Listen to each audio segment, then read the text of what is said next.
very good morning and welcome to Health Tuesday. It's time we discuss health matters that are affecting you and I. My name is Samuel Njoroge. Hopeful that your Tuesday is turning out to be just fine. A bit chilly, I know. We had thought that we had gotten over that kind of weather. But here we are. Let's embrace it as it is and make the most out of this day. Now, the hashtag is Good Morning Kenya on Twitter. 22162 is our SMS line. Begin with the initials GMK. And the subject that should form the discussion that will go therein, as well as on this very set this morning, is all about HIV and AIDS. And I know we've dealt with so many dimensions. Coincidentally, for the last 2-3 weeks, we've been looking at HIV and AIDS. And this week, it's no different because we'd like to focus on yet another angle. UNAIDS did set some goals for this country, did set some goals which we ended up embracing as a nation. And by 2020, there should be this rule about 90, 90, 90. Now, what is this all about? It only means that by the year 2020, we should be at a level whereby we've achieved 90% status awareness, 90% administration of antiretroviral therapy, and 90% of undetectable viral load. That's all we shall be discussing this morning, as well as any other issue that may touch on HIV and AIDS, and that is relevant to the discussion that is just about to begin right here. On the only way to start your day, participate, ask your questions, give us your comments, and let us know exactly how well you're flowing with us as we get into this discussion. I will not be doing this alone. I've got a very capable a very capable gentleman who will be taking us through the insight that we need to embrace this very topic. His name is Professor Matilu Mwao, and he's the gentleman on your screen right now. He's a chief researcher with KEMRI. However, it will not be justice for me if I'm not able to let him tell us just a little bit about yourself. So karibu sana to the show. Thank you. How are you doing this morning? I'm good. Just a bit cold, but yeah. Yeah, sure, it's a bit cold, but we hope for all the best, right? We hope for all the best. So kindly just tell us a little bit about yourself. Of course, my name is Matilu Mwao. I'm a medical doctor by basic training. I'm a specialist in infectious diseases. I work for KEMRI, Kenya Medical Research Institute. And I'm a researcher. That's what I do from morning to evening. And HIV is one of my pet topics. I've been in the HIV business for a long time, from before 2000, so more than 18 years. More than 18 years. Yes. World of experience. And we're glad you're able to share with us that experience this morning. Kenya's progress in meeting the 90-90-90 goal, it's only 2 years away. Yes. How far out are we as a nation? Amazing. So maybe I should start from behind, the last 90. Those people who are on treatment should have viral suppression. 90% of those should be virally suppressed. So we are doing well there. There's 2 years to go. Yes. We probably have around 84% of those on treatment being suppressed. So we have a gap of around 6%. 6%. But you do realize that we didn't start measuring this too long ago. So we think that we've made a lot of progress there, and it's possible that we'll achieve that 90 by 2020. Right. Now the middle 90 is the 90 around those whose status is known. 90% should be on treatment. Okay? We're also doing very well there. The national program is very strong in this regard in terms of giving antiretroviral therapy. The last time I checked, we were almost there. We were like maybe 81% or more than 80%. So there's a small gap that needs to be bridged the next 2 years. And the national program has done very well there. Now, my worry is the first 90. All people who have got HIV, 90% of them should know their status. Now, the last time I checked, I saw that it was somewhere around 60-something percent, 70% at most, around there. 67. A gap of 20% in 2 years is a bit of a challenge. And I know that the national program has been doing has been very robust in the way it approaches testing, Yes. creating awareness and testing. But there are innovations that are now required. These are 2 years. And 20% is not a small thing. And I was speaking with somebody not too long ago in another forum, and they told me about an innovation that they had that I found very impressive. And maybe I should mention it so that you see what I'm talking about. Go ahead. In the Christmas holidays in last year, there was this partying and so on. And there was this guy who works for an NGO or FBO. And he went to Nyanza, and they were doing something there in Nyanza. And they said, okay, we are going to support a party here, and we are going to offer free beer, all right? But for you to get the free beer, this is what you must do. You must come with a bangle or something on your wrist. Yeah. How are you going to get that bangle? You must get tested first. And people did get tested a lot because they wanted free beer. And some of them were actually identified as having HIV, and they were now referred to treatment and care. And I thought that was very innovative. Yeah, sure. There's another innovation that we need to think about. You know very well that people don't like to get tested. In fact, men specifically really hate getting tested, at least the ones I know. Yes. And if you look at the national data, you'll see that there are more women who are accessing HIV services than men, more women who are tested, more women who are aware of their status. And one of the issues around that is, of course, stigma. But there's also the issue of convenience and the issue of confidentiality and so on. One of those approaches that can really help is self-testing. And you know Kenya has embraced self-testing. Yes. So where you can go to a shop or a pharmacy, get a strip or get a self-test, you go home, you hide in a bedroom, in the toilet, you open it up, test yourself, know your status. And those strips have got instructions about what to do when you find that you are negative, or what to do and where to go when you find that you are positive. You're positive. A long time ago, we worried about people finding that they are positive and then harming themselves. In Kemri, where I work, we evaluated some of these self-tests, and we asked people questions, and we observed them as they tested themselves. And we found that, in fact, the idea of harming themselves was more or less far-fetched. It was not what we thought it would be. It would be. Yep. And the whole concept or the whole idea behind 90-90-90, could you just share with us a bit of background info, a bit of inspiration behind this concept? You know, HIV has been with us for a long time, from early 80s. In Kenya, in fact, if I remember correctly, the first person with HIV was around 1986. Yes. Right? That's many years, like 30 or something. And a lot has been done about HIV. And generally speaking, in many parts of the world, the prevalence of HIV is reducing, right? So, but that's not just what we want. We want more. We would like to eradicate HIV. And in other areas in science, we'd like to develop a vaccine, and we'd like to cure HIV. We'd really like to do that.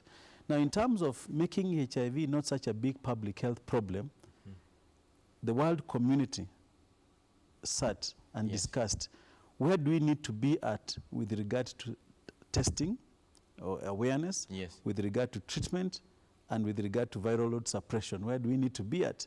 And it was agreed, if we want HIV not to become a big public health issue, if we want to remove it from that level, then we need to have some goals. And the figures 90, 90, 90 were adopted not too long ago, if you remember. Yes. To be achieved by 2020, so that we know it is now possible to say new transmission or new infections of HIV are going to be very few if we are at that level.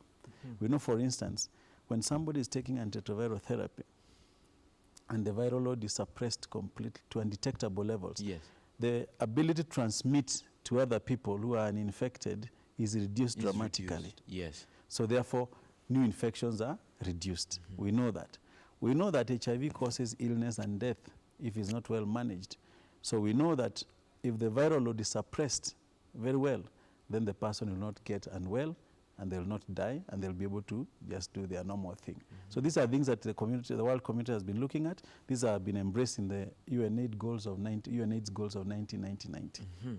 In context of the global community, you realize, and I'm sure you know, that we have this International AIDS Conference that's coming up in Amsterdam, July, end of this month.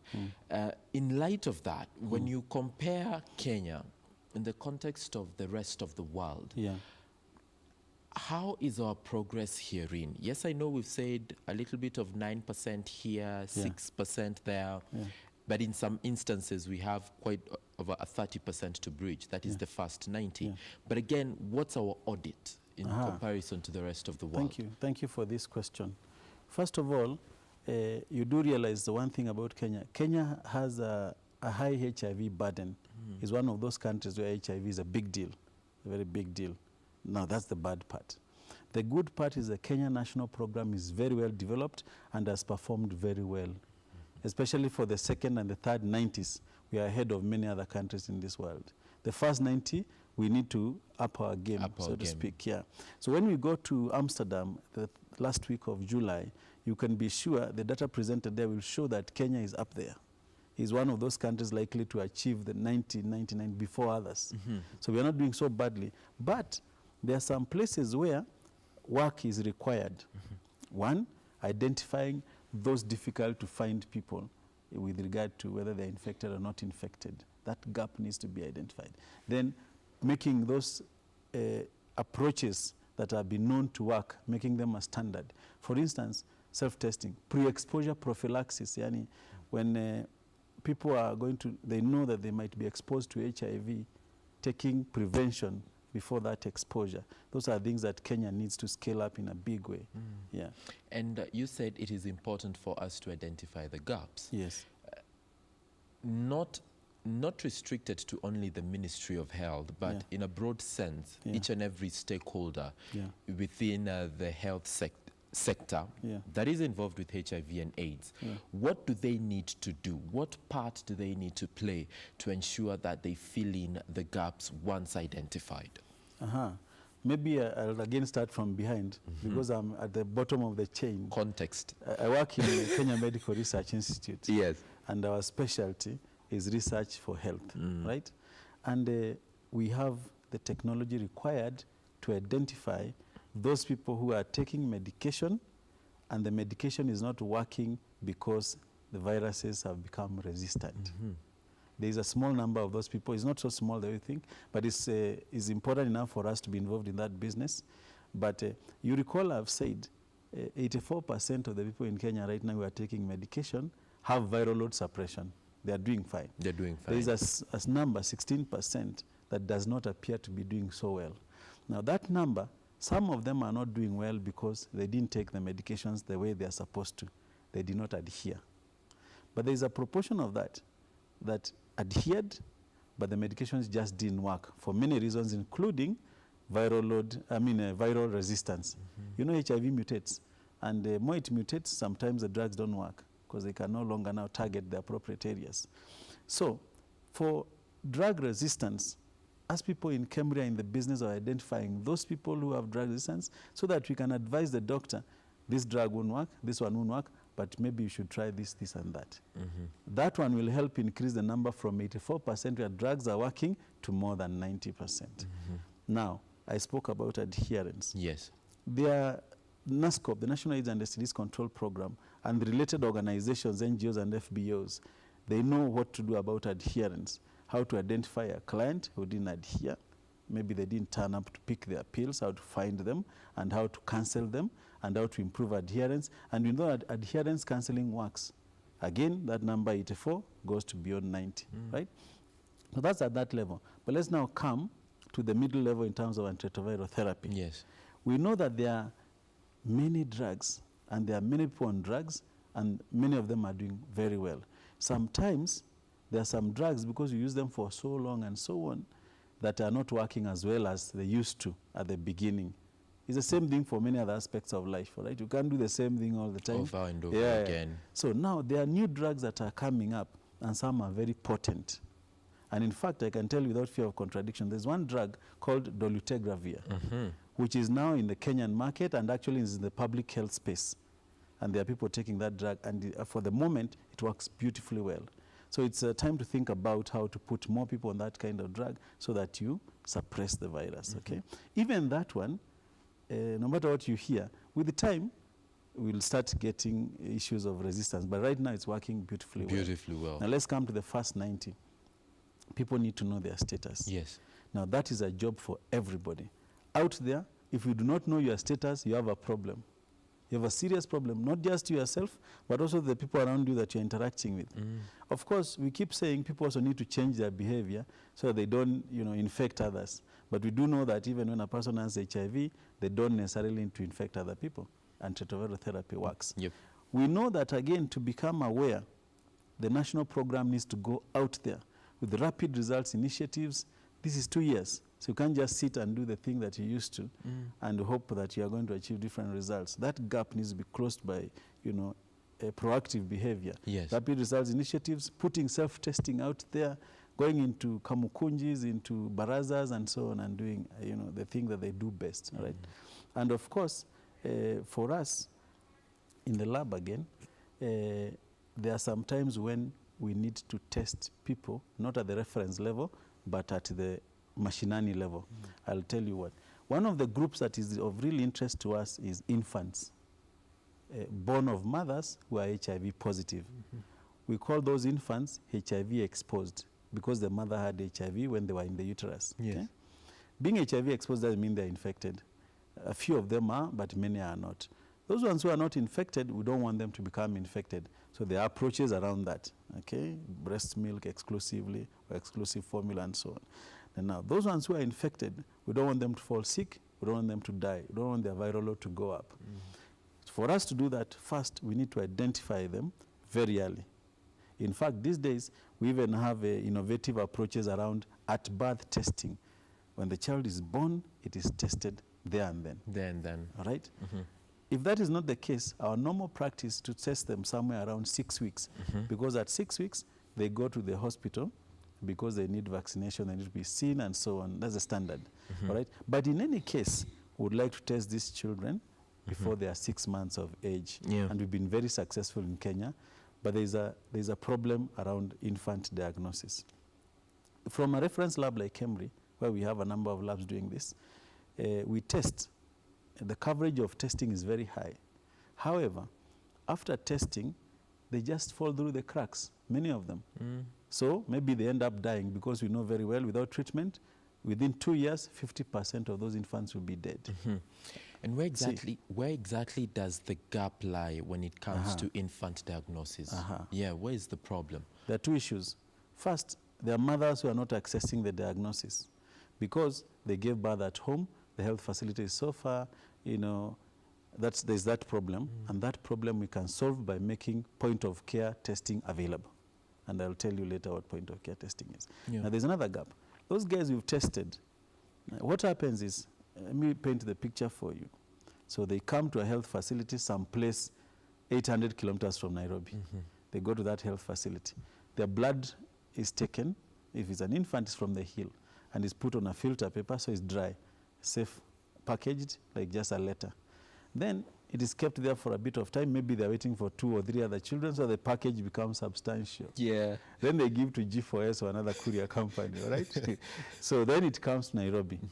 Between the time the blood was taken for that infant and the time it comes to our lab, maybe a week or 10 days or 20 days or 6 months. The lapse of 6 months time. bad. It has elapsed. The lapse of time. Now it comes to a lab. Test within 2 days, we have a result. Takes another day, we post the result. Now, what happens? The mother of that infant comes back to the facility and say, do you have my result? No, I don't have. Maybe you wait another week. Comes back? No, I don't have. She never comes back again. So what do? One of the innovations around that has been many mothers have mobile phones. The computer where the results are, when they are ready, sends a message to the mother. Please go to the facility, your result is now ready, and your child can be seen by the doctor. The same computer sends a SMS to the doctor. The results of infant is ready. Please log in online using these credentials and get the results. And then it also emails the results by email and all that kind of stuff, okay? Yeah. Now that prevents a loss to follow up. But that's not enough. Some mothers still slipping through the cracks. Point-of-care testing has showed us how this kind of thing can be resolved. Point-of-care testing is like this. Where the patient is where the test is done. That obviously tells you the equipment that you are using for that are smaller, probably less expensive, and they deliver results the same day, sometimes within 2-3 hours. So when the mother comes with the infant is tested. She's told, okay, hang around or just go to the canteen or something, come back in the afternoon or after 2 hours, and the result is ready.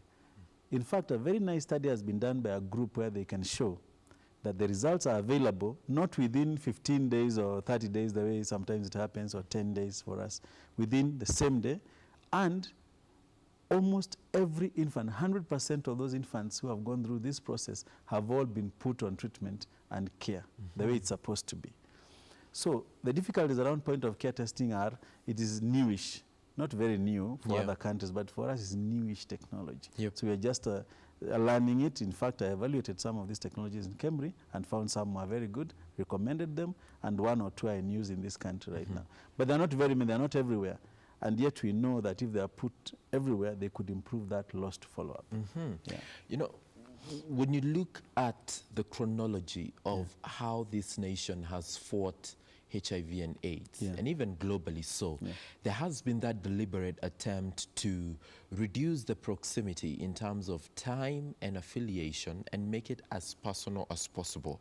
That's why we have self-testing, that's why we have the point of care. The point of care.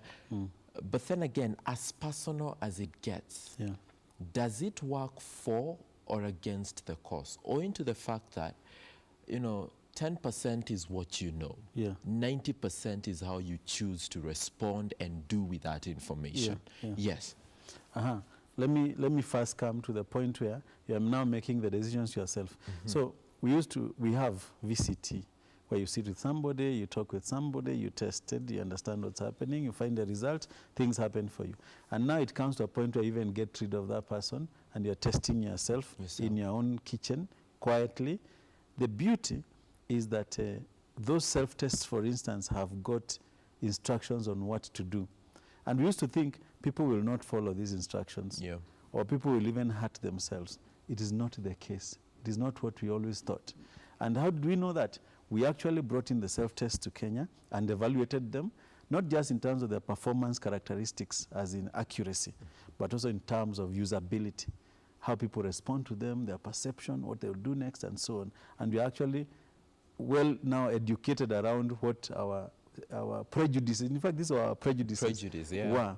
People have, in fact, when we were talking to people, they were saying, you know, HIV has been here for so long. We know about HIV, so it's not as bad as it used to be. This is how people say, you can take treatment, so don't worry. If I find I'm positive, because if you find you're positive, what are you going to do? So if I find I'm positive, there is treatment, so I know what to do. I know where to go. So that personalized level of care is another kind of personalized that I would like to bring into the play. You know, the public health space gives people drugs the same way, right? So if you are positive, you are initiated on a certain regimen. The second person who is positive is exactly on that regimen. Now that is working for 84% of the people. 80, okay. Or more, but not 100%. There's a small group of people who will require to have what we call tailor-made treatment, in the sense that we have to identify what virus they are carrying and say, this person is newly infected, but please don't start them on these drugs, please start them on this. Because now we are wiser, now we are cleverer, now we have the equipment, we have the know-how to tailor-make. That solves a lot of trouble in terms of people falling sick and dying, taking the wrong thing. And also it solves a lot of trouble with regard to spending money on drugs that won't work for some people. But that's a small cohort of people. Just a small one. Let's take a look at a few facts here and there, data to be specific, interpret them and appreciate what they mean, both in terms of where we're at and where we are headed. And as of 2015, approximately 1.5 million, including an estimated 98,000 children under the age of 15 were living with HIV infection in Kenya. We dealt with that a bit. But HIV prevalence, I beg your pardon, has remained stable at almost 6% for the last 5 years. Why have we stagnated at 6% over 5 years? What could have informed this? So that tells you that not as many new people are getting infected as it used to be As before, it used to be, right? yes. It tells you that antiretroviral therapy is working because the way we see it from a scientific perspective, antiretroviral therapy has been the most powerful tool in preventing new HIV infections, not just managing those who are infected, Yeah. as in they don't fall sick, they don't die, new infections. So 6% tells you now we are stable there. But 6% is not good enough. If something just goes wrong kidogo, we are up there again. You recall there were days when we had more than 10%, Yes. 11%, Yeah. and now we are at 6% for the last 5 years. In fact, 5.4% to be precise, around now, 5.9, 5.4. So the thing for us is to sustain that antiretroviral therapy until we get to a point and manage now drug resistance until we get to a point when there are no new infections. Yeah. You also realize that dying from HIV has reduced dramatically. All right, that's a good thing. It's a good thing, but also keeps that figure there.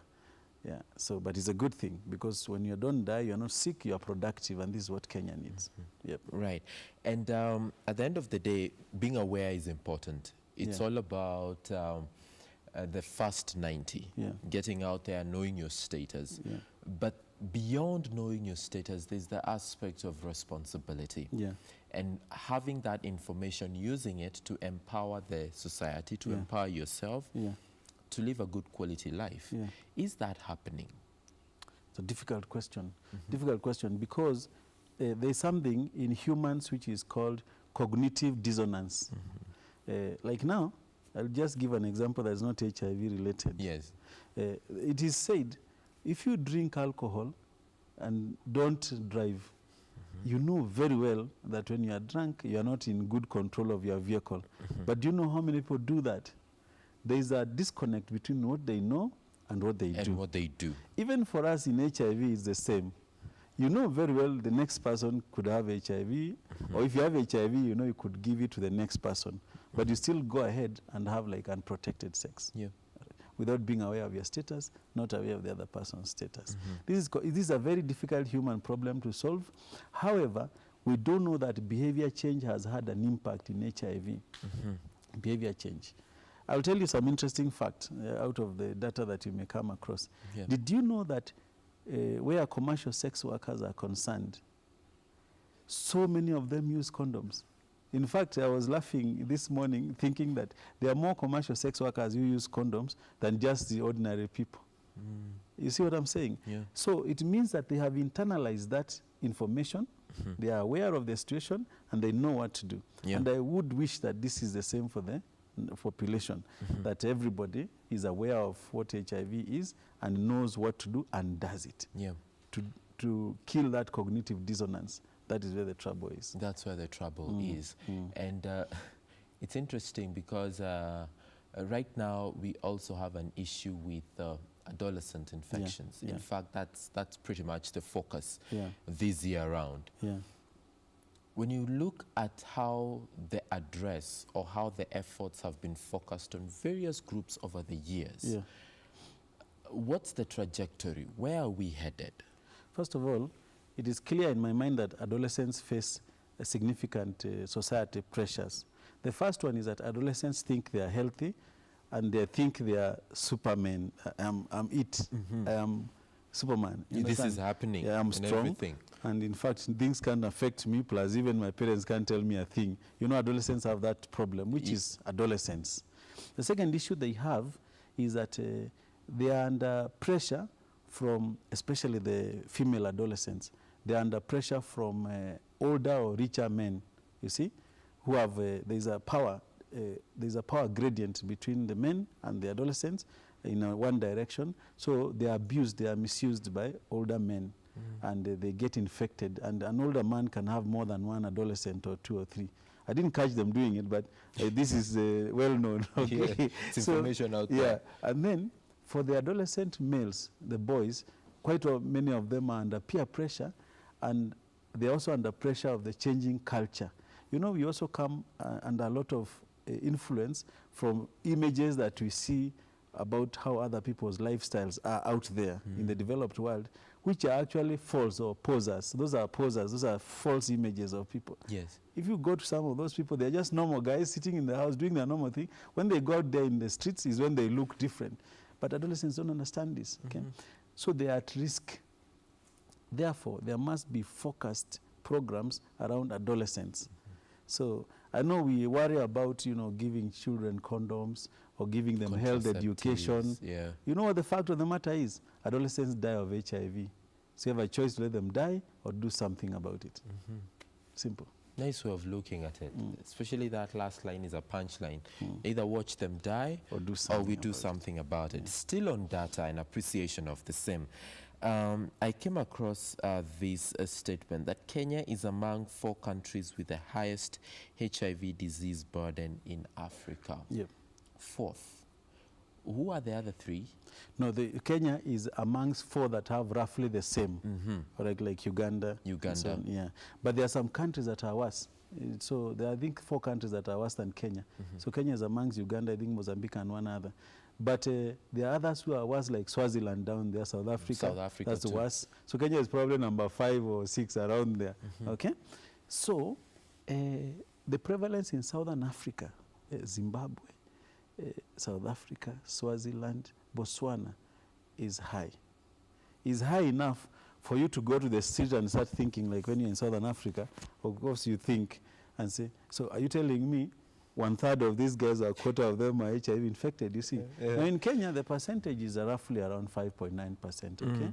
That's probably the problem some people like Uganda are facing, all right? Yeah. It's 5.9% of a population of 50 million. It is not a small number. It's a huge number that has public health importance. I can tell you, when people are planning to spend money on health, HIV is up there. It's that serious. Is that serious? And not just for us, even for countries around us, Uganda. Yes. And when it comes to infant infections, you realize that without treatment, of either 50 or over 50% of these children die. Mortality rate being around 2 to 3 months, right? But then again, do we have studies that have been conducted that can show success stories? Babies that were born with the infection and they've grown into adults and they're able to live good quality lives. First of all, let me tell you, if you don't give infants who are infected medication, within 2 years, half of them will be dead. And by 5 years, almost all of them will be dead. Simple as that. That is without. Without. Yes. But that's not an experiment we really want to do. There are more than 65% of people, infants who have HIV, are on treatment, 65% on treatment. And I saw data from the National AIDS and STDs Control Program showing the number of infants whose deaths have been averted because of this approach, diagnosis and treatment, and they're in their tens of thousands who are living healthy lives out there. They could have died. There's data like that from the national, here, not in other countries, here in Kenya. Yep. And going back to 1990, there is a need for collaboration, there is a need for partnership, there is a need for stakeholder engagement to ensure that whatever gaps are there are able to be filled, and by 2020 we are reporting success, 100% success. When you look at collaboration and partnerships, where should our efforts be capitalized? Thank you very much. I think I'll start with the big one, resources. Okay? First, to make resources available and not to duplicate, because there are so many players out there, not to duplicate, to use our resources efficiently. That's number one. Number two, we know the things that work and we know the things that don't work.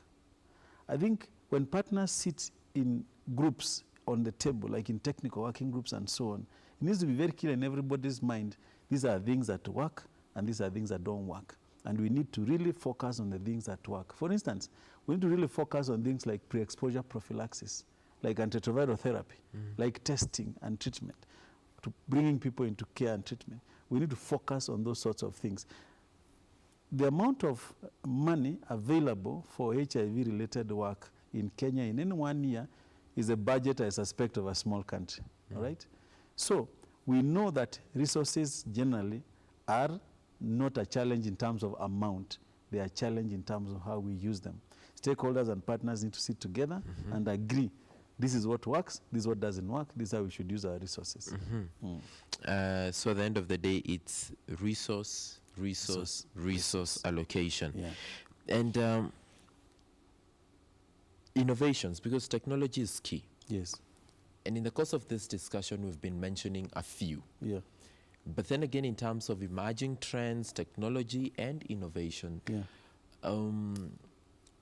What should be our end game? Where are we at as far as that is concerned? So I've already spoken about diagnostics, new treatments, and so on. But I'd like to go back to 2000. In 2000, I was a PhD student, and my PhD work was around design and testing of vaccines for HIV. I think you might recall that from a long time ago. Yes. And we did work, preclinical work, before we got to human trials. We did some preclinical work, and this work has continued in many, many labs in the world trying to find a vaccine that will work for HIV. Can you imagine the day that a vaccine will be put on the table and you are told this thing is 95% effective against infection? That will be the day. Now, in this conference that is coming up in Amsterdam, work on vaccines development is going to be presented. And I'm told that some of it has been very promising work. In 2000, we were saying, within 3 years, we are going to have this vaccine. And because we are working with the best people, in fact, we used to think, this guy is so smart, he'll get a Nobel Prize. Yeah. 3 years down the line, there was no vaccine. 10 years, there was no vaccine. Now it's like 20. So I'm thinking in my mind, and I'm hoping that there will be a vaccine available in my lifetime. All right? The things that don't work around vaccines development, they have been found and they have been discarded. And people are very focused on the things that appear to be working. All right? So in our lifetime, hopefully there'll be a vaccine. For me, that's the one thing that if it was put on the table, HIV will become history. Done. Meanwhile, as we're struggling around vaccines, you realize that these developers are developing drugs that are more and more potent for HIV. Any drugs that bring down the virus to undetectable levels like that, okay? So that being the case, if everybody's on treatment, those ones who are infected and those ones who are at risk of getting infection, then we can know there will be no new infections. If there are no new infections, we'll get to a point where HIV will just become, really? It's almost getting eradicated the way you talk about polio. Maybe you find once in a while polio, but generally there is no polio. You see the point? Same as HIV. And I think in our lifetime we'll get to there. And I know also the presence of a vaccine has really aided polio. Has really, really aided polio. We do hope that, as you say, in our lifetime, we shall get to see the vaccine. But then, in light of everything we've discussed this morning, from mother-to-child infections, diagnosis and treatment, 90-90-90, we also need to appreciate that there has been some challenges in the fight against HIV. There has been some challenges in attaining some of these goals, 90-90-90 being one of them. What are the modern-day challenges when it comes to combating of HIV and AIDS, and how are we responding to them? You know what I think from a public health perspective? Yes. It's just that there are people out there, the main thing for me, there are people out there who have HIV and they don't know it. Surely, how can you be helped? How can society move forward when there are people being left behind? For me, this is the single greatest thing. Because drugs, we're almost getting them right. Diagnostics, let me tell you, in KEMRI, by the way, KEMRI is Kenya Medical Research Institute. Is the premier research institution in this region, probably outside South Africa. Yes. If you look at the amount of investment in KEMRI we've put around HIV diagnostics, if you go to a lab, you'll not believe it. You'll think you're in Europe. Okay? So we've got that right. We are quite capable of taking HIV from you, putting it on the table and saying, this is the genetic makeup of this virus. We think this drug won't work. This one will work. This one will work. For us, that's just routine. That's normal. Things that you used to hear, people take samples, I don't know, to South Africa or to Europe. No, we can do it here and we do it here. So we've got that right. The thing that we haven't got right is, why are there people out there with HIV and they don't know it? There's treatment, they don't know, they're not getting the treatment. For me, that is the biggest challenge. There's another challenge that almost became a challenge but didn't quite mature into a challenge. Yeah, there was a point where we got into a state of panic, because you do realize that the resources around HIV treatment and care, diagnostics and so on, they come from donors. And there was a point when there was discomfort amongst the donors that their source of funding would be throttled. But it doesn't seem to have matured into quite the challenge we thought it would become. There has been a bit of shifting of resources and so on and so forth, but we have not collapsed. It's a challenge, but not the monster we thought it was going to become, because you imagine a situation where you had no money to buy drugs for HIV, and then people miss their medication. Mm-hmm. Do you realize what kind of public health disaster that would be? But it didn't happen. Yeah. Very nice. Very nice. Yeah. It didn't go that far. It didn't go that far. It didn't go that far. Do you think this war has gone grassroots enough? Have we gotten down there, or it's still high-level discussions up here, but the ripple effect is not trickling down? Kenya is divided into counties, sub-counties, location, sub-location, and every village, homestead, etc. Yeah. So let me paint the picture for you. At the county level, perfect. Sub-county, perfect. Division, perfect. Location, 70-30. Sub-location, 50-50. But inside homesteads, I mean, do you know that when we go out to do research in the field, we talk with guys, with people, and people tell you the most weird things about HIV, mpaka you realize that in fact, this war has not gotten to this guy's homestead. At all. Like, I remember there's a place we went not too long ago, and then I asked somebody, okay, so tell me, how is HIV transmitted? So he looked at me, then he told me, you know the way you walk along the road, then the way people walk randomly using their hands, they cut a piece of grass, they pluck off a grass and start chewing it. It's very dangerous. Don't try it, because you'll catch HIV. You understand? So what I'm trying to tell you is that the amount of information required at the homestead level, at the village level, is a lot. Is a lot. Is a lot. Is a lot. A lot of, as you said, effort and resource allocation needs to go to grassroots and empowerment, grassroots education, in as far as HIV and AIDS is concerned. However, we do appreciate that the journey has been long since the first reported case back in 86. Yeah, 86. 86 right here in Kenya. It's been slightly over 30 years, 32 to be precise, and the journey keeps going. The results keep trickling in. Right now we're looking at 90. The last 290, we are doing well. Our percentages are slightly above 80%. But for the first 90, and it's all about status awareness. There's a lot that needs to be done there. True. We have innovations, we've been discussing them on the set, self-testing, point of care, and all this. But remember, it goes beyond the knowledge. It's what you do with the knowledge that becomes the power, because information, we say, is power. So what you're able to do with that information is what gives you the power to not only empower yourself, but also help the society. And together we are able to lead good quality lives. All right? It's not a death sentence. We've had that tagline before. It's not a death sentence, but it requires some very unique and high levels of awareness as well as responsibility.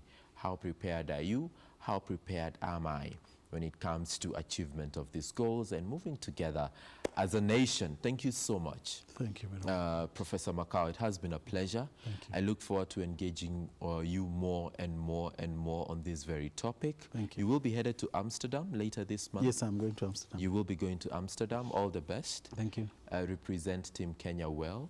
And I'm sure that in Kenya we do good work. Yeah, we do good work. Absolutely, we do good work. And by the time you're coming back, I'm sure the insight will be deeper and better. Thank you. And thank you for watching Good Morning Kenya this Tuesday. Thank you for keeping us company since 6 a.m. all the way till now. From the news to Women at the Forefront to Health Tuesday, and a special appreciation to Amos Ogweri, the gentleman behind People Like Us and Code 254. Enjoy your Tuesday. It's possible to enjoy it. It's chilly and all, but it's still possible to enjoy it. Make the most out of this day, and God bless you all abundantly. See you tomorrow, same place, same time. For Good Morning Kenya, my name is Samuel Njoroge.